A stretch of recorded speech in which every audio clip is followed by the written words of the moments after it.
It was midnight when the architectural models on our drafting table finally blurred into meaningless shapes of basswood and acrylic. The entire 24th floor was dead silent, save for the low hum of the city breathing beneath the glass. Lauren rubbed the bridge of her nose, letting the polished armor of our firm's most demanding design director slip for the first time in 3 years. "We're losing our minds, Thomas," she murmured, her voice carrying a rare, exhausted softness. "Just the foundation blueprints," I replied, tracing a contour line as our shoulders brushed. "The structural integrity is still solid." She looked up, her dark eyes catching the faint glow of the monitor. The rigid professional distance we had maintained for months suddenly evaporated into the quiet room. "If I weren't your boss, I'd date you." My chest tightened. The silence stretched between us, thick with an unspoken pull that had lingered beneath every shared deadline and late-night redline. I leaned closer until the faint scent of jasmine and warm coffee filled the space between our faces.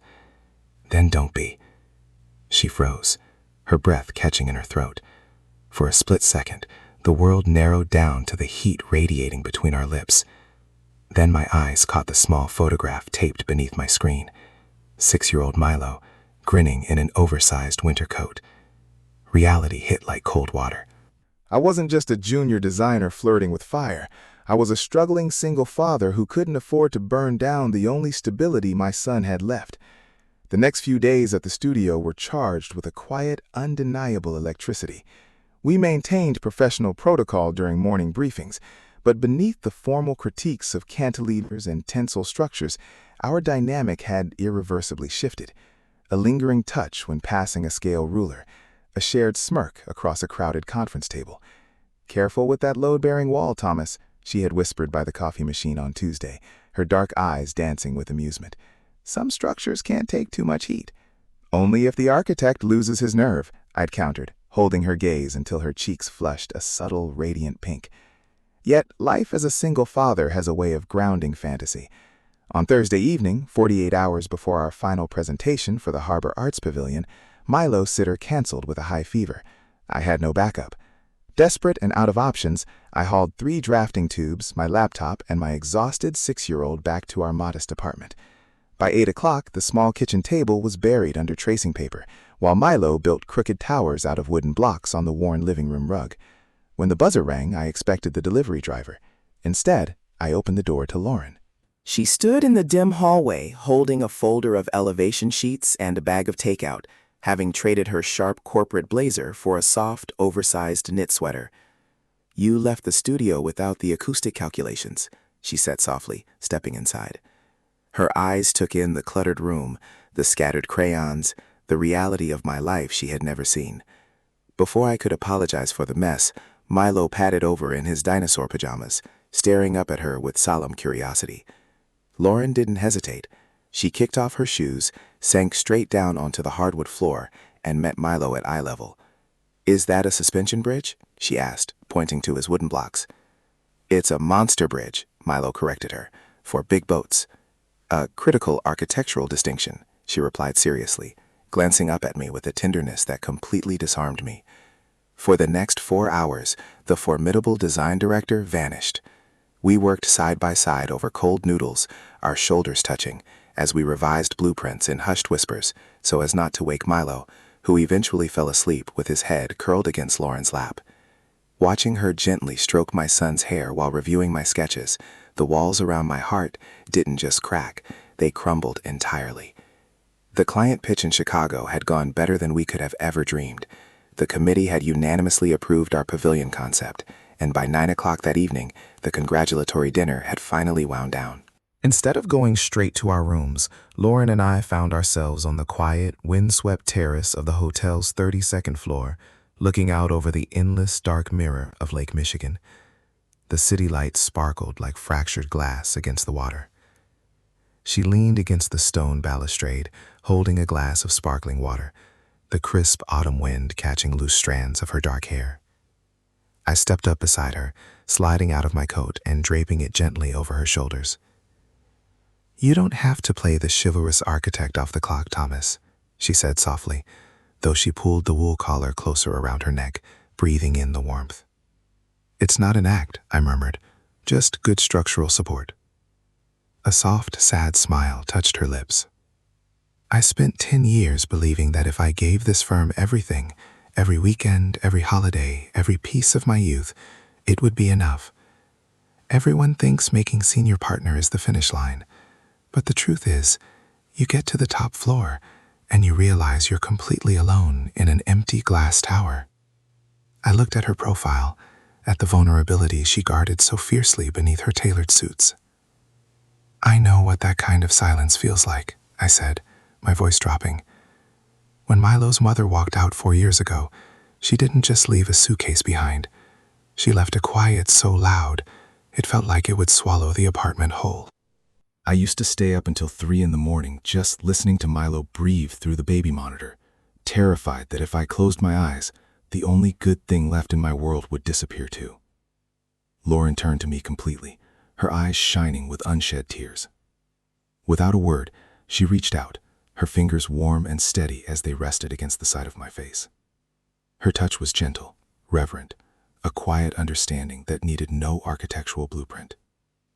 "You rebuilt a whole life from the rebel Thomas," she whispered, her voice trembling slightly. "You gave him a home, and you make me feel like I'm finally coming home too." The air between us grew impossibly still. The wind seemed to fade, replaced only by the steady rhythm of our breathing. I slid my hand over hers on my cheek, feeling the soft pulse beneath her skin, and leaned down. When our lips met, every rule, every corporate policy, and every ounce of professional restraint vanished into the night air. It was deep, tender, and desperate, a promise sealed in the dark, answering the question we had both been asking since midnight at the drafting table. For the first time in years, I wasn't just surviving. I was alive. If you've ever had to choose between the safety of your routine and a love that could change everything, take a moment to like this video, subscribe, and share your thoughts in the comments. Because the moment we pulled apart, our paradise collapsed. A faint click echoed from the private executive balcony just a few yards below us. I looked down through the wrought iron railing. Standing beneath the amber patio light was Richard Sterling, the firm's founding partner and the head of the ethics board. He wasn't smiling. He was staring straight up at us, holding a glass of scotch, his expression cold, calculated, and utterly merciless. Monday morning at the firm felt less like an architectural studio and more like a courtroom awaiting sentencing. The sleek glass and steel corridors were quiet, but it was an unnatural silence, the kind that breathes in the corners of an office when a secret has already bled through the drywall. Whispers died down whenever I walked past the open workstations. Colleagues who had shared coffee with me on Friday suddenly found urgent work on their double monitors, deliberately avoiding my gaze. In corporate architecture, reputation was everything. Perception was law. And the rumor mill had already begun grinding Lauren's 10-year ascension to dust. By noon, I was summoned to the executive floor for an informal review with Richard Sterling. The mahogany-paneled office smelled of expensive leather and cold ambition. Sterling sat behind a desk large enough to draft an entire city grid upon. He didn't offer me a seat. "Thomas," he began, not looking up from a manila folder. "This firm values 2 things above all else: exceptional structural design and unimpeachable ethics." When the boundary between leadership and subordinate becomes compromised, the foundation begins to settle. And when the foundation settles, structures collapse. My jaw tightened, my fingernails digging into my palms behind my back. "The Chicago presentation was an objective success, Mr. Sterling. The client signed because of the merits of our concept." Sterling finally looked up, his pale eyes completely flat. "The concept was brilliant, but Lauren's nomination for senior partner goes before the board on Friday. An ethics inquiry into supervisory misconduct or favoritism toward a junior designer would terminate that nomination permanently. And for a single father with a dependent, the design market in this city can be remarkably unforgiving." The threat was dressed in velvet, but the steel underneath was razor sharp. He wasn't just threatening my job. He was threatening Milo's stability, the tuition, the rent on our modest 2-bedroom, the carefully constructed peace I had fought so hard to give my boy. When I stepped out onto the landing 10 minutes later, Lauren was waiting near the fire exit staircase. She had pulled her armor back on, the sharp charcoal suit, the hairpin tight, the immaculate posture. But as the heavy steel door clicked shut behind us, the facade cracked. Her hands were trembling slightly against the handrail. "He threatened you, didn't he?" she whispered, her voice tight with suppressed anger and fear. "Thomas, I am so sorry. I won't let him bully you out of this firm." "I'll take it to the board myself." "Lauren, stop," I said quietly, though every fiber of my being wanted to pull her against my chest. I kept my feet planted, the cold concrete echoing with the distance we were forced to build. "If you fight them for me, you lose everything you've sacrificed a decade for. They'll brand you reckless, and they'll bury your career." "I don't care about the title," she insisted, taking a half step toward me, her eyes pleading. "Not after Chicago." "I care," I replied softly, my throat burning, "because I know the blood and tears it cost you to earn that seat at the table. And I have Milo to think about. If I lose my standing here, I can't protect him." The silence that fell between us was heavier than any stone wall. For the next 3 days, we became strangers again, passing each other in corridors with polite nods, exchanging formal emails, our hearts breaking in plain sight while the entire office watched for a single sign of weakness. The turning point didn't happen in a board meeting. It happened in the quiet corridor outside the executive conference room on Thursday afternoon. I had walked up to deliver the finalized structural calculations for the Harbor Arts project when the sound of raised voices through the frosted glass stopped me in my tracks. "You are 1 vote away from the partnership, Lauren," Richard Sterling's voice cut through the air, icy and unyielding. The board will not ratify a director who exercises such catastrophic personal judgment. If you insist on shielding a junior designer with a complicated domestic life, the Harbor Pavilion will be reassigned to Henderson, and your nomination will be permanently withdrawn." "Thomas is the most talented structural mind in this building," Lauren responded, her voice trembling with a mixture of rage and sheer exhaustion. "His talent built that proposal, and his personal life is entirely his own." "His personal life is a liability to this firm," Sterling scoffed. "A struggling single father with baggage does not belong in the orbit of an equity partner. You choose, Lauren. You choose between 10 years of your life's work or him." I stood frozen on the plush carpet, the heavy manila folder feeling like lead in my hands. Through the sheer frosted glass, I could see Lauren's silhouette. Her head was bowed, her shoulders slumped beneath the crushing weight of an ultimatum designed to break her. She had spent a decade working 80-hour weeks, skipping family holidays, and enduring the ruthless corporate ladder to reach this summit. And now, because she had dared to care for me, because she had sat on my living room floor and built toy bridges with my son, they were going to strip it all away. I didn't knock. I set the folder quietly on the reception console and walked out into the cold evening rain. When I got home, Milo was sitting on the living room floor with his crayons, surrounded by sheets of construction paper. He looked up, his face lighting up with a radiant smile that always managed to pierce through the darkest days. "Look, Dad," he said proudly, holding up a drawing. I knelt beside him, my throat tightening. On the paper were 3 stick figures holding hands beneath a bright blue bridge. Me, Milo, and a woman in a dark blazer with long brown hair. "That's Lauren," Milo said softly, pointing a small crayon-smudged finger. "She knows how to fix the broken parts." I wrapped my arms around my son, pulling him tight against my chest, burying my face in his hair as a silent tear finally slipped down my cheek. Milo was right. She had brought light back into a home that had known only survival for 4 long years. But love wasn't about dragging someone you cherish down into the storm. It was about giving them the clearance to fly. After putting Milo to bed, I sat at the small kitchen table beneath the hum of the yellow light bulb. The apartment was profoundly still.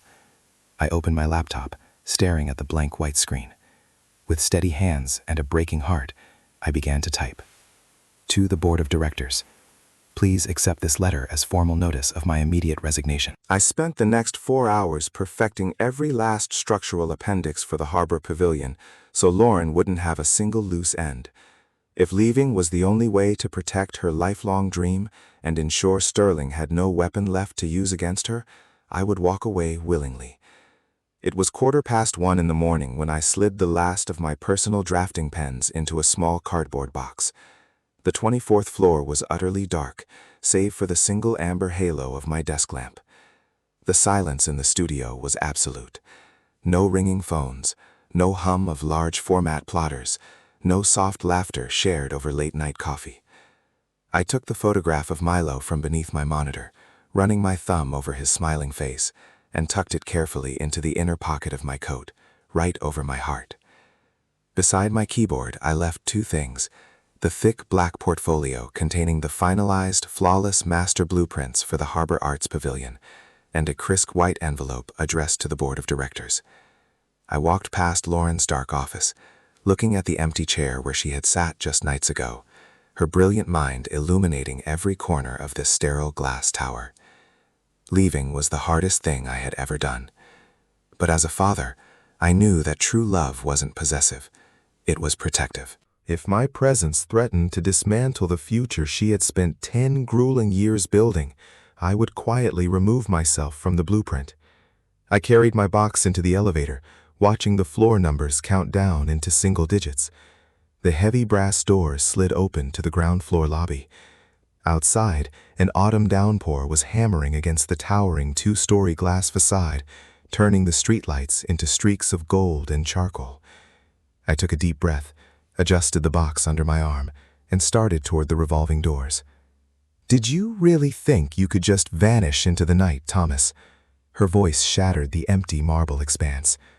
I froze. Lauren was standing near the grand entrance columns. Her dark hair was damp from the rain, her trench coat hastily thrown on over a dark sweater, her chest heaving as if she had sprinted through the storm to get here. In her right hand, she wasn't holding an umbrella. She was holding a printed sheet of paper, my resignation letter, crushed into a tight, trembling ball. I turned around slowly, my heart hammering against my ribs. "Lauren, how did you know?" "The internal server flagged your midnight file upload," she said, her voice shaking with a mixture of raw fury and devastating heartbreak. She walked toward me, each step echoing sharply against the polished stone, until she stood only inches away. "You finished the entire pavilion portfolio alone, and then you resigned, without a word." "I had to," I whispered, my voice breaking. "I heard Sterling outside the conference room today. He's going to strip your partnership if I stay. You've sacrificed everything for this firm, Lauren. You can't throw away 10 years of your life for a single dad who brings nothing but friction to your career." Friction. A tear broke free, tracking down her pale cheek, though her gaze never wavered. "You think you're just friction? You are the only real thing that has happened to me in this hollow building. You brought life into a world where I was slowly suffocating. You gave me back my passion. And you think a corporate title on an office door means more to me than that? If this story of sacrifice and deep connection is touching your heart, please take a moment to hit that like button, subscribe to the channel, and share this with someone who believes in standing up for what truly matters." Lauren raised her hand and let the crumpled resignation letter fall to the marble floor between us. She reached up, her fingers gripping the lapels of my coat, pulling me toward her with an intensity that took my breath away. "The executive board meets at 8 o'clock tomorrow morning to ratify that contract," she whispered, her eyes burning with an unyielding fire. "And I am giving you an ultimatum, Thomas. You either walk into that boardroom beside me at sunrise as my equal, or you watch me burn this entire firm to the ground." The morning sun broke over the city skyline like a blaze of white gold, cutting through the floor-to-ceiling glass of the executive boardroom on the 30th floor. Richard Sterling sat at the head of the long mahogany table, flanked by the senior partners. In front of him lay the signed multi-million-dollar Harbor Arts contract and the formal parchment waiting for Lauren's signature to seal her equity partnership. When the heavy frosted doors opened, the room fell dead silent. I walked in first, dressed in my clean charcoal suit, holding my head high. And walking right beside me, her hand resting firmly and unapologetically in the crook of my arm, was Lauren. The silence in the room curdled into disbelief. Sterling's eyes narrowed, his gaze darting from my face to the way Lauren stood beside me, unbreakable and radiant, in a deep navy tailored coat. "Thomas," Sterling began, his voice dripping with condescension, "I believe your business with this firm concluded at midnight. This is a closed session for equity partners." "Actually, Richard," Lauren said, her voice clear, steady, and ringing with an authority no title could ever grant, "Thomas is exactly where he belongs." She walked forward, releasing my arm only to approach the center of the table. She didn't look at the partnership certificate. Instead, she took a single, signed letter from her portfolio and placed it directly over the firm's golden emblem. "What is the meaning of this?" Sterling demanded, leaning forward, his jaw tight. "That is my irrevocable resignation as Director of Design," Lauren said quietly. A collective gasp swept through the seated executives. Sterling let out a harsh, disbelieving laugh. "You're throwing away 10 years of sweat and ambition for a junior designer? Do you have any idea how easily this firm can replace you both? The Harbor Arts Committee approved our firm's brand." Lauren turned to face him, a faint, fearless smile playing on her lips. "The Harbor Arts Committee approved a soul, Richard. They approved a design born out of truth, resilience, and genuine human connection. You spent 40 years building walls out of glass and vanity, believing that ruthlessness is the only thing that creates strength. But a building without heart is just a hollow shell waiting for the wind to knock it down." She looked back at me, her dark eyes softening with a warmth that filled the entire room. "For 10 years, I thought making partner would finally fill the emptiness in my life," she continued, looking back at the board. "I thought success meant climbing high enough that no one could ever touch me. But Thomas showed me what real strength looks like. It's not in an executive title.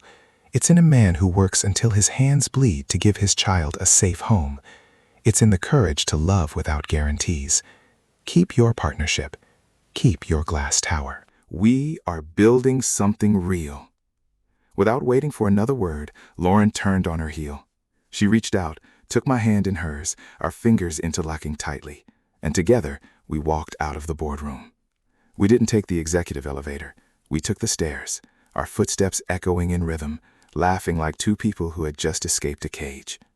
When we pushed through the revolving doors onto the sun-drenched sidewalk below, the crisp autumn air smelled cleaner, sharper, and full of infinite possibilities. Lauren stopped by the granite fountain at the plaza, turning to me. The city bustled around us with morning commuters, taxis honking, the world rushing toward its daily routines. But right there, in the open sunlight, she looked at me as if nothing else existed on earth. "So," she said softly, a playful, breathless smirk curving her lips, "are you going to kiss your new business partner, or do I have to fire myself again?" I didn't answer with words. I pulled her into my arms, lifting her slightly off her feet as our mouths met in the open morning light. It wasn't a desperate stolen kiss in the dark. It was a celebration of freedom, a promise whispered against the roar of the city that we would never hide again. 3 months later, we opened the doors to our own boutique architectural practice on the second floor of a converted brick warehouse down by the river.